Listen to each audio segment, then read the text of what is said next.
அஸ்ஸலாமு அலைக்கும் ரஹ்மத்துல்லாஹி வபரகாத்துஹு. பிஸ்மில்லா வல்ஹம்துலில்லா ஸலாத்து வஸ்ஸலாமு அலா அஷ்ரஃபி ரசூலில்லா வலா அலிஹி வஸோபி அல் ஃபைஸீன் இப்ரத்துல்லா அம்மாபாத்.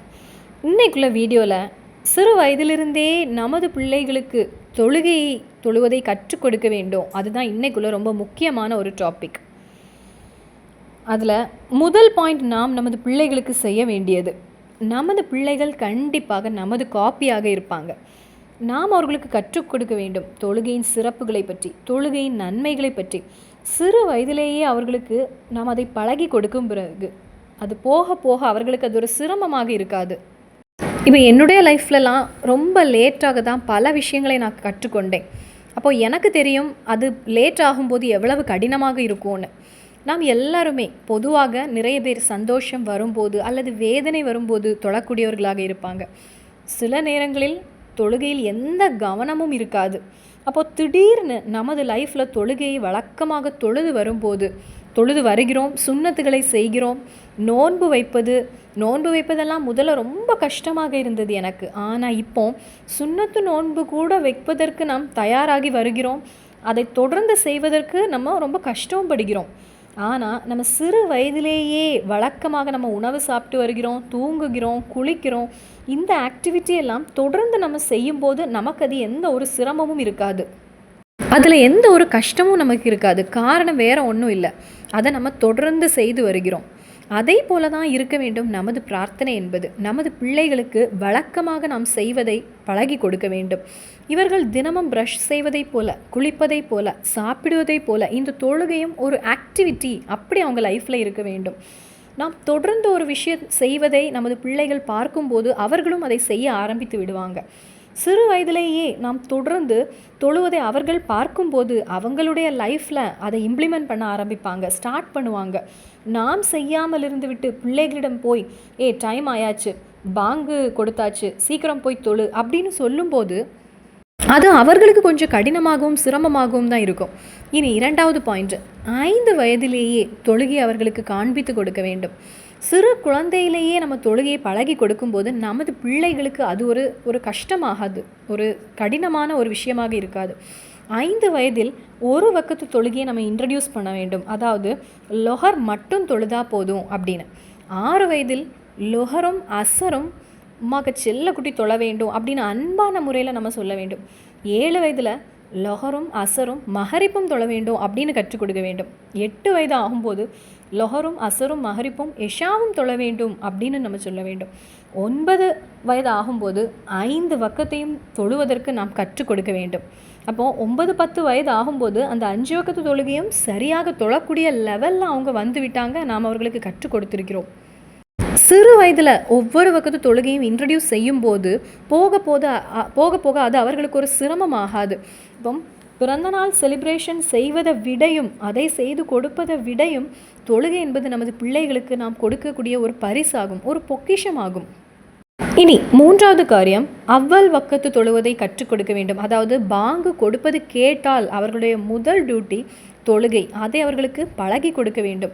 அவர்கள் விளையாடி கொண்டிருந்தாலும் சரி, இப்போ அவங்க விளையாடி முடித்து அவங்களுடைய மேலே கொஞ்சம் மண் இல்லை ஏதாவது கொஞ்சம் அழுக்கு அப்படி இருந்தால் கூட அது நெஜீஸ் இல்லாத ஒரு மண்ணாக இருந்தால், நெஜீஸ் இல்லை என்றால் அந்த மண்ணெல்லாம் பரவாயில்ல, அம்மாக்கு செல்லம் போய் தொழுதுட்டு வா அப்படின்னு அனுப்ப வேண்டும். பல நேரங்களிலும் அதிக சுத்தம் அப்படின்னு நம்ம அதை கற்றுக் கொடுக்கும்போது பழைய ட்ரெஸ் போட்டுட்டு நான் தொழமாட்டேன், என்னுடைய ட்ரெஸ்ஸில் கொஞ்சம் அழுக்கு இருக்குது அதனால் நம்ம தொழமாட்டேன், நான் குளித்து விட்டு தான் தொழுவேன், அப்படியே தொழுகையை லேட் பண்ணுவதை நம்ம பார்த்துருக்குறோம். தொழுகையை லேட் பண்ணுவதை விட சிறந்தது நஜீஸ் இல்லாமல் இருந்தால் அந்த ட்ரெஸ்ஸோடு போய் தொழுவது தான் அதை விடையும் சிறந்தது. கொஞ்சம் கரைகள் இருந்தாலும் பரவாயில்ல, நமது பிள்ளைகளுக்கும் அந்த முறையை நம்ம கற்றுக் கொடுக்க வேண்டும். இப்போது விளையாடி கொண்டிருப்பாங்க பிள்ளைங்க, அதிக நேரத்தில் அவங்க ஸ்கூல் முடிஞ்செல்லாம் விளையாடி கொண்டிருப்பாங்க. அவங்க ட்ரெஸ்ஸில் கொஞ்சம் மண் இருந்தால், கொஞ்சம் பொடி இருந்தால் போய் குளித்துட்டு வா அப்படின்னு சொல்லாமல், அதெல்லாம் இருந்தாலும் பரவாயில்ல நீ போய் தொழுதுட்டு வா அப்படின்னு நம்ம சொல்லும்போது அது அவங்களுக்கு ஒரு சிரமமாக இருக்காது. எப்போவுமே நமது பிள்ளைகளுக்கு கொஞ்சம் கடினம் கொடுப்பதற்கு பதிலாக கொஞ்சம் மண்ணெல்லாம் இருந்தாலும் பரவாயில்ல, அம்மாவுக்கு செல்லம் போய் தொழுதுட்டு வா அப்படி அந்த முறையில் நம்ம பேச்சு அவர்களிடத்தில் இருக்க வேண்டும். ரொம்ப அன்பாக இந்த தொழுகை பற்றியுள்ள விஷயங்களை நாம் கற்றுக் கொடுக்க வேண்டும். எந்த ஒரு நேரத்திலையும் அவங்களை கட்டாயப்படுத்தி வற்புறுத்தி ஃபோர்ஸ் பண்ணி ஒரு விஷயத்தை நம்ம செய்ய வைக்கக்கூடாது. பாங்கு கொடுத்தது கேட்ட உடனே போய் தொழுடா அப்படின்னு நம்ம கத்தும்போது கண்டிப்பாக அது அவங்களுக்கு சிரமமாக தான் இருக்கும். நாம் அவர்களிடத்தில் கூற வேண்டியது, பாங்கு கொடுத்தாச்சு, அல்லாஹ் அம்மாவுக்கு செல்ல பிள்ளைய பார்க்க ஆசைப்படுகிறான், படைத்தவன் முன்னாடி இப்போ போய் உன்னுடைய எந்த தேவையை கேட்டாலும் அது உனக்கு கிடைப்பதற்கு அதிக வாய்ப்பு இருக்குது, வேணும்னா நீ போய் தொழுதுக்கோ அப்படின்னு அவங்கள என்கரேஜ் செய்ய வேண்டும். தொழுகையின் நன்மைகளை பற்றி நிறைய நம்ம சொல்லும்போது நமது பிள்ளைகள் உணவு சாப்பிடலைன்னா ஒரு 10 வயதுக்கு மேல் அடி கொடுத்து நம்ம உணவு சாப்பிட வைப்பது உண்டு. அது எதனால்? அந்த உணவு அவர்களுடைய ஹெல்த்துக்கு ரொம்ப முக்கியமானது. மன ரீதியாகவும் உடல் ரீதியாகவும் எவ்வளவு நன்மை பலன் அது செய்கிறதுன்னு நமக்கு தெரியும். அதனால் நம்ம அடியும் கொடுக்குறோம். அதே போலவே தொழலைனா 10 வயதுக்கு மேல் தொழலைனா நாம் அவரிடத்தில் கூற வேண்டும், நீ உணவு சாப்பிடலைன்னா அது உன்னுடைய ஆரோக்கியத்தை எந்த அளவுக்கு பாதிக்கிறதோ அதே போல் நீ தொழாமல் இருக்கும்போது நான் உன்னை கண்டிப்பாக அடிப்பேன் அப்படின்னு அவர்களிடத்தில் ஞாபகப்படுத்தி அதை கூற வேண்டும். எதையுமே நம்பாதவங்க கூட, அதாவது எந்த மதமும் கிடையாது, எதையுமே எந்த விஷயத்தவங்களையும் நம்பாதவங்க கூட இயற்கையின் முன்னாடி இருந்து கொஞ்ச நேரம் இருந்து தியானம் செய்வாங்களாம். அது அவங்களுடைய பிரார்த்தனை.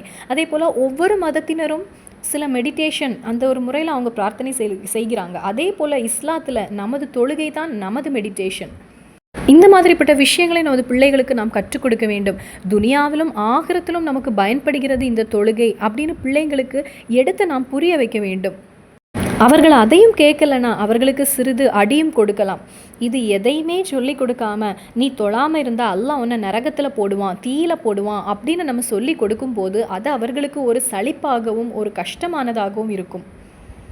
நான் என்னுடைய சின்ன வயதில் அதிகம் கேட்ட ஒரு விஷயம், அந்த தப்பு செஞ்சு அல்லாஹ் நரகத்தில் போடுவான், இந்த தவறு செஞ்சு அல்லாஹ் நரகத்தில் போடுவான் அப்படின்னு இந்த தண்டனைகளை மட்டுமே எனக்கு கேட்டு வளர முடிந்தது. உண்மையாகவே இவ்வளவு தண்டனைகளை பற்றி நாம் கேட்கும்போது நமது மனதில் ஒரு பயம் வரும். அல்லாஹ்வின் தண்டனைகளை பற்றி சொல்லக்கூடிய அந்த நேரத்தில் இறைவனின் கருணையும் ரஹமத்தையும் பற்றி நமது பிள்ளைகளிடத்தில் சொல்லி கொடுக்கும் போது அவங்களுக்கு இன்னும் இன்ட்ரெஸ்ட் வரும். எனக்கு எல்லாமே சிறு வயதில் இறைவனின் கோபத்தை பற்றியும் தண்டனை பற்றியுமே கேட்க முடிந்தது. அப்போ அந்த வயதில் நினைத்தது கூட உண்டு, எதுக்கு இறைவன் நம்மை படைத்தான், இப்படி நம்ம நரகத்தில் போடுவதற்காக இருந்தால் எதற்கு நம்மை படைத்து துனியாவுக்கு அனுப்பணும், டைரெக்டாக நரகத்தில் போடலாமே அப்படிங்கிற ஒரு சிந்தனை கூட அந்த தெரியாத ஒரு வயதில் நமக்கு வந்தது உண்டு. அப்படி இல்லாமல் நமது பிள்ளைகளிடத்தில் இறைவனுடைய அந்த ஒரு கருணையும் பற்றி, இறைவன் நமக்கு தரக்கூடிய ரஹமத்தையும் பற்றி, இறைவன் இந்த துனியாவில் நம்மை எதற்கு படைத்து அனுப்பினான், எதற்காக நம்மை படைப்பதற்குள்ள அந்த காரணத்தையும் பற்றி நமது பிள்ளைகளிடத்தில் நாம் இருந்து பேச வேண்டும். முக்கியமாக குர்ஆனுடைய தப்சீரை நீங்கள் ஓதும் போது அவர்கள் கேட்க சத்தமாக வாசிக்க வேண்டும். ஆயத்துடைய டிரான்ஸ்லேஷன் இல்லை, எக்ஸ்பிளனேஷன், ஒவ்வொரு அந்த எக்ஸ்பிளனேஷனை பற்றி. இப்போது சூரா லுஹான்னா அந்த லுஹால அல்லாஹ் என்ன சொல்லியிருக்கான் அதனுடைய எக்ஸ்பிளனேஷன் தப்சீரை நம்ம அவர்களிடத்தில் கற்றுக் கொடுக்க வேண்டும். இப்போ அதை கற்றுக் கொடுக்கவில்லைனாலும் நீங்கள் இருந்து சத்தமாக வாசிக்க வேண்டும். கதைகளை சொல்லக்கூடிய நேரத்தில் இந்த தப்சீரை நம்ம வாசித்து கொடுக்கும்போது நமது பிள்ளைகளுக்கும் இறைவனுக்கும் இடையில் நல்ல ஒரு கனெக்ஷன் வரும். இவங்களுடைய வாழ்க்கையில் என்ன நடந்தாலும் அதன் பிறகு அதை இறைவனிடத்தில் கூறுவதற்கு அவங்களுக்கு ஒரு இன்ட்ரெஸ்ட் வந்துவிடும். சின்ன விஷயமாக இருந்தாலும் அதை அல்லாஹ்விடத்தில் கூறக்கூடிய ஒருவராக அவங்க ஆகிவிடுவாங்க. அடுத்த பாயிண்ட்டு, நமது பிள்ளைகளுக்கு ரொம்ப எளிதான முறையில் நாம் தொழுகையை கற்றுக் கொடுக்க வேண்டும். முதல்லையே பெரிய பெரிய சூறாக்களை நீ ஓது அப்படின்னு சொல்லக்கூடாது. முதல்லையே 2, 3, 4 சூறாக்களை நீ ஓது அப்படின்னு அவங்களை வற்புறுத்தக்கூடாது. முதல்ல ஃபரலான தொழுகையை மட்டுமே கற்றுக் கொடுக்க வேண்டும். அதுலேயும் ஃபாத்திஹாவிலிருந்து நீங்கள் ஆரம்பித்து கொள்ளுங்கள் அப்படின்னு நம்ம அவர்களுக்கு கற்றுக் கொடுக்க வேண்டும். எவ்வளவு எளிதான முறையில் கற்றுக் கொடுக்க முடியுமோ அந்த அளவுக்கு எளிதான முறையிலாக இருக்க வேண்டும். அவர்களுடைய மனதிலேயே அவர்களுக்கு தோன்ற வேண்டும், ஓ தொழுகைனா ஒரு 2 அல்லது 5 நிமிடத்தில் முடியக்கூடிய ஒரு விஷயந்தானா அப்படின்னு. இந்த விஷயத்தை நான் இப்போவே செய்து விடுகிறேன் அப்படிங்கிற ஒரு மனப்பான்மை நம்ம அவர்களிடத்தில் கொண்டு வர வேண்டும். நமது பிள்ளைகளுக்கு எவ்வளவு தாங்க முடியும்னு நமக்கு தெரியும், அந்த அளவுக்கு மட்டும் அவர்களுக்கு கொடுக்க வேண்டும். ஒரு சின்ன ஒரு உதாரணம் நான் சொல்கிறேன். என்னுடைய வீட்டில் என்னுடைய குழந்தைக்கு 5 வயசு ஆகுது. என்னுடைய 5 வயசு பொண்ணு எந்த ஒரு பொருளை காணலைனாலும், அது அவளுடைய ஒரு பென்சிலாக இருந்தாலும் சரி, உடனே அவள் 2 கைகளையும் உயர்த்தி அல்லாஹ்விடத்தில் துஆ செய்வாள். அது ஒரு 10 நிமிஷத்தில் அவளுக்கு அந்த பொருளும் கிடைத்து விடும். அப்போ அவளுக்கு உடனே அவளுடைய சந்தோஷம், ஏன்னா ஸ்கூலுக்கு போகக்கூடிய அந்த நேரத்தில் அவள் தேடிக்கொண்டிருப்பாள். ஒரு 2 மினிட்ஸ் அல்ல 3 மினிட்ஸில் அவளுக்கு அந்த பென்சில் எப்படியாவது இது கிடைத்து விடும். அவளுடைய அந்த சந்தோஷம். அப்போ இந்த விஷயங்கள் படைத்தவனுக்கும் அந்த பிள்ளைகளுக்கும் இடையே ஒரு கனெக்ஷனை ஏற்படுத்தி நமது பிள்ளைகளை வற்புறுத்தி உட்கார வைத்து ஃபாத்திஹா சூராவை கற்றுக் கொடுப்பதற்கு பதிலாக, வஜ்ஜகத்தை கற்றுக் கொடுப்பதற்காக, தொழுகையில் உள்ள ஒவ்வொரு ஆயத்தையும் கற்றுக் கொடுப்பதற்கு பதிலாக, அந்த நாம் தொழும்போது நமக்கு கூடவே அவர்களையும் உட்கார வைத்து நாம் இமாமாக நின்று அவர்கள் நம்மோடு நின்று தொழும்போது நாம் ஓதுவதை கேட்டுக்கொண்டே 90% அவர்கள் படித்து விடுவாங்க.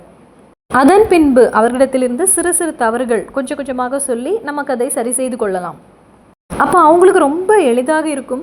தொழுகைக்காக அதிக படித்தது போலையும் அவர்களுக்கு இருக்காது. அதன் பின்பு அவங்க மதரசா செல்லும்போது அங்கே கற்றுக் கொடுத்தாலும் நாம் ஓதுவதை இவர்கள் கேட்டுக்கொண்டதால் அவர்களுக்கு அது எளிதாக இருக்கும் அங்கே கற்றுக் கொடுப்பதை அவர்கள் புரிந்து கொள்ள.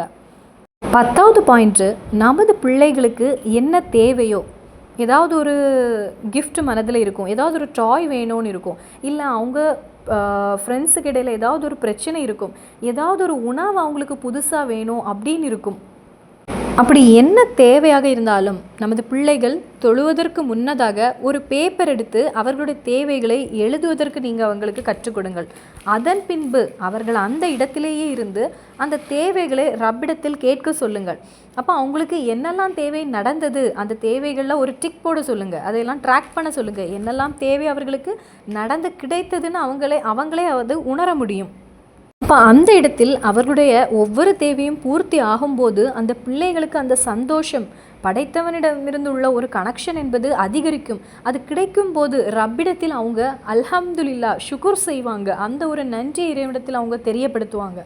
இந்த முறையில் செய்து வரும்போது நமது பிள்ளைகளுக்கு ஏதாவது கிடைக்கலன்னா அவங்க உடனே நான் சீக்கிரம் போய் தொழுகிறேன், தொழுது அல்லாவிடம் கேட்கிறேன் அப்படின்னு அவங்க தயாராகி விடுவாங்க.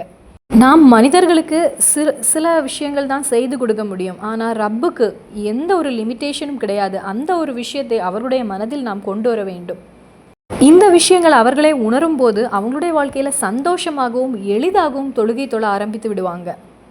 அடுத்த பாயிண்ட்டு, நம்மை போலவே நமது பிள்ளைகளுக்கும் செப்பரேட்டாக ஒரு முசல்லா வாங்கி கொடுங்க. ஒரு சின்ன ஒரு பெண் பிள்ளையாக இருந்தால் ஒரு ஃபர்தா வாங்கி கொடுங்க. ஆண் பிள்ளைகளுக்கு அவர்களுக்கு என்று தனியாக வாங்கி கொடுங்க. அடுத்த பாயிண்ட்டு, நாம் தாய் தந்தை பிள்ளைகளுக்கு கிஃப்ட் கொடுப்பது. அதாவது பிள்ளைகள் அதிகமாக விரும்பக்கூடியது ஒரு சர்ப்ரைஸ், ஒரு கிஃப்ட் என்பதை. அப்போ நமது பிள்ளைகள் 5 வக்கத்து தொழுகையும் சரியான முறையில் தொழுகிறாங்க என்றால், ஒரு வாரத்தில் எதுவுமே கலா இல்லாமல் தொழுகிறாங்க என்றால் அவங்களுக்கு ஒரு கிஃப்ட் கொடுக்கலாம். அப்போ அது அவர்களுக்கு அதிக ஆர்வத்தை ஏற்படுத்தும். ஒரு சின்ன பெண்ணாக இருந்தால் அதை கொடுக்கலாம். இல்லை பிள்ளைங்களுக்கு அழகான மாடலான ரப்பர் பிடிக்கும், அந்த மாதிரிப்பட்ட ரப்பரை கொடுக்கலாம். இல்லைனா அவங்களுக்கு அழகழகான கட்டர் பிடிக்கும், ஷார்ப்னர், அதை கொடுக்கலாம். அப்படி சின்ன சின்ன கிஃப்ட் கொடுக்கும்போது அது அவர்களுக்கு ஒரு கியூரியாசிட்டி, ஒரு ஆர்வத்தை ஏற்படுத்தும். நோன்பு வைத்தா கிஃப்ட் கொடுக்கலாம். அவங்களுடைய இபாதத்துக்களை சரியான முறையில் கலா இல்லாமல் செய்யும்போது அதற்கு கிஃப்ட் கொடுக்கலாம். அப்போ அந்த பிள்ளைங்களுக்கு ஆர்வத்தையும் ஒரு சந்தோஷத்தையும் ஒரு எளிதானதையும் அவர்களுக்கே தூண்டும். நமது பிள்ளைகளுடைய வெற்றி நமது வெற்றியாகும். அதனால் கண்டிப்பாக தீனிலும் சிறந்து விளங்க நாம் அவர்களுக்கு உதவி செய்வோம். இன்ஷா அல்லாஹ் மறுபடியும் சந்திப்போம் வேறொரு வீடியோவில். அஸ்ஸலாமு அலைக்கும் வரஹ்மத்துல்லாஹி வபரகாத்துஹு.